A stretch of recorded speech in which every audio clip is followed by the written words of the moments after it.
Standardization and feature scaling. Let's start with some context. So some numbers, I think it's better to say measurement, actually. Some measurements are naturally smaller, and some measurements are naturally larger.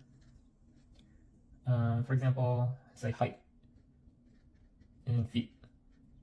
So let's say we're rounding to the nearest feet, you're going to have the values 5 feet, a lot, 6 feet, 4 feet. So the numbers are pretty small, 5, 4, and 6. Whereas something that's large is, say, income in dollars. So there's folks with, say, 50,000, 100,000, a million. Those values have much bigger values than height, which was 5, 4, and 6. So what are some use cases for standardization? So one use case is when you don't want the scale, and the scale being, hey, the scale for height tends to be this 4, 5, 6, whereas the scale for income, it can be like 10,000, 50,000, 0, a million, a billion. So you don't want scale driving the results. So an example is in clustering, for example. Let's say we were trying to cluster, let's use those variables. So for whatever reason, we're trying to cluster height and income. And you're going to notice a bunch of folks with very small heights, 4, 5, 6, for example. And then your income is going to vary a lot. So these are folks with lower income, high income, super high income, but most of them are going to have like this normal range of incomes. So what ends up happening is the scale, since 4, 5, and 6 are naturally closer to each other versus the income scale, you're going to end up clustering mostly by the height variable versus utilizing any information from the income variable.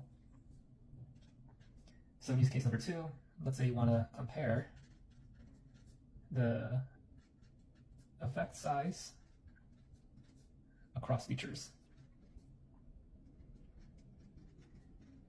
So an example might be regression coefficients.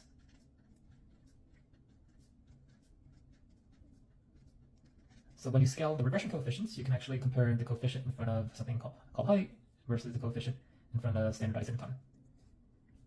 So let's talk about 2 methods of standardization. So let's talk about methods. So method A, we can do min-max. And with min-max, it's going to be the value minus the minimum value divided by the max versus the min. Min. And you're going to get something that's scaled 0 to 1. However, one thing to note is it does not handle outliers very well.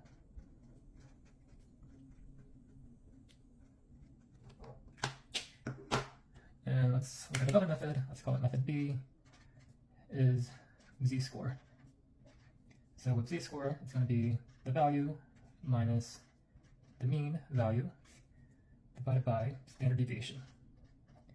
So you're going to get a variable that's going to be d-meaned. So it's going to have mean 0, standard deviation 1, and it's, say, better, quote unquote better, at handling outliers.